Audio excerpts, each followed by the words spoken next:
సృష్టి ఆరంభంలో విశ్వం అంతా జలమయం. ఆ నీటిలో విష్ణుమూర్తి ఒక అండాన్ని సృష్టించి స్వయంగా అతనే అందులో ప్రవేశించాడు. అప్పుడు బ్రహ్మదేవుడు తపస్సు చేయగా ఆ తపోశక్తి వలన అనేకమంది ఋషులు సృష్టించబడ్డాడు. ఆ ఋషులలో మారిచి, కర్తముడు, దక్షుడు ఉన్నారు. దక్షుడికి 60 మంది కుమార్తెలు. వారిలో 13 మందిని మారీచి కుమారుడైన కశ్యపుడికి ఇచ్చి వివాహం చేస్తాడు. వారికి జన్మించిన వారు ఆదిత్యులు, దైత్యులు, దేవతలు, రాక్షసులు. ఈ విధంగా సృష్టి ఆరంభమైంది. పరమేశ్వరుడు కైలాసంలో కొలువుదీరినాడు. దక్షుడి కుమార్తెన సతీదేవి శివుడి కోసం తపస్సు చేసి పరమేశ్వరుడిని వివాహం చేసుకున్నది. కాని దక్షుడికి శివుడు అంటే ఇష్టం లేదు. మారిచి ఋషి చేస్తున్న యాగానికి వచ్చిన దక్షుడిని చూసి దేవతలందరూ నిల్చుంటారు. శివుడు, బ్రహ్మదేవుడు తప్ప. బ్రహ్మదేవుడు తన తండ్రి కాబట్టి ఏమీ అనుకోలేదు. కాని శివుడిని చూసి అతనికి కోపం వస్తుంది. దాంతో శివుడిని అవమానపరచాలని ఒక పెద్ద యాగం చేస్తాడు. ఆ యాగానికి శివుడిని, సతీదేవిని తప్ప అందరినీ ఆహ్వానిస్తాడు. నారదుడి ద్వారా విషయం తెలుసుకున్న సతీదేవి యాగం చేస్తున్న తండ్రి దగ్గరకు వెళ్లి తన భర్తను ఎందుకు పిలవలేదని అడుగుతుంది. అప్పుడు దక్షుడు నీ భర్త శ్మశానంలో ఉంటాడని, ఒళ్లంతా భస్మం పూసుకుంటాడని, పులిచర్మం కప్పుకుంటాడని, అటువంటి వాడికి ఈ యాగానికి వచ్చే అర్హత లేదని శివుడిని అందరి ముందు అవమానపరుస్తాడు. అది విన్న సతీదేవి బాధతో ఆ యాగమంటలలో దూకి ఆత్మహూతి అయిపోతుంది. అది తెలుసుకున్న పరమేశ్వరుడు ఆగ్రహంతో తన జటాజూటం నుంచి వీరభద్రుడిని సృష్టిస్తాడు.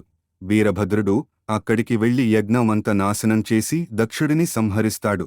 కాని దేవతలు ప్రార్థించడంతో శివుడు శాంతించి దక్షుడిని తిరిగి బతికిస్తాడు. సతీదేవి లేని బాధతో శివుడు ఎన్నో వేల సంవత్సరాలు ధ్యానంలోనే ఉండిపోతాడు. ఆ సమయంలోనే తారుడు అనే రాక్షసుడి కుమారుడైన తారకాసురుడు దేవతలను జయించడానికి కావాల్సిన శక్తి కోసం మధువనం అనే ప్రాంతంలో ఒంటికాలి వేళ్లపై నిల్చోని ఒక 100 సంవత్సరాలు నీటిని మాత్రమే తాగుతూ, మరో ఒక 100 సంవత్సరాలు గాలిని మాత్రమే పిలుస్తూ, ఇంకో ఒక 100 సంవత్సరాలు చెట్లకి తలకిందులుగా వేలాడుతూ కఠోర తపస్సు చేయసాగాడు. ఆ తపస్సుకి మెచ్చిన బ్రహ్మదేవుడు ప్రత్యక్షమై ఏం వరం కావాలో కోరుకోమన్నాడు. అప్పుడు తారకాసురుడు నాకు 2 వరాలు కావాలి. ఒకటి, మీ ద్వారా సృష్టించబడిన ఏదైనా నాకంటే తక్కువ కలిగినదై ఉండాలి.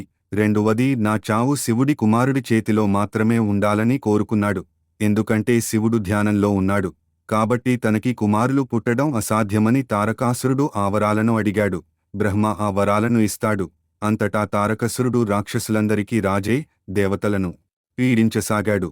అప్పుడు దేవతలందరూ విష్ణుమూర్తి సలహాతో చనిపోయిన సతీదేవిని తిరిగి పునర్జన్మించవలసిందిగా ప్రార్థిస్తారు. అప్పుడు సతీదేవి పర్వతరాజైన హిమవంతుడు మేనక దంపతులకు పార్వతీదేవిగా జన్మిస్తుంది. పార్వతీ పరమేశ్వరులను కలపమని దేవతలు మన్మధుడిని అడిగారు. అప్పుడు మన్మధుడు హిమాలయాల్లో తపస్సు చేసుకుంటున్న శివుడిపై మన్మథ బాణాన్ని ప్రయోగిస్తాడు. తన తపస్సుకి భంగం కలిగించిన మన్మథుడిని శివుడు తన 3వ కన్నుతో భస్మం చేస్తాడు. అది చూసి విలపిస్తున్న మన్మధుడి భార్య రతిదేవిని చూసిన దేవతలు జరిగిన విషయం అంత శివుడికి వివరిస్తాడు. అప్పుడు శివుడు రతిదేవికి మాత్రమే మన్మధుడు కనిపించేలా వరమిచ్చి అతను మళ్లీ ద్వాపరయుగంలో శ్రీకృష్ణుడి కుమారుడైన ప్రద్యుమ్నుడిగా జన్మిస్తాడని వరాన్ని అనుగ్రహిస్తాడు.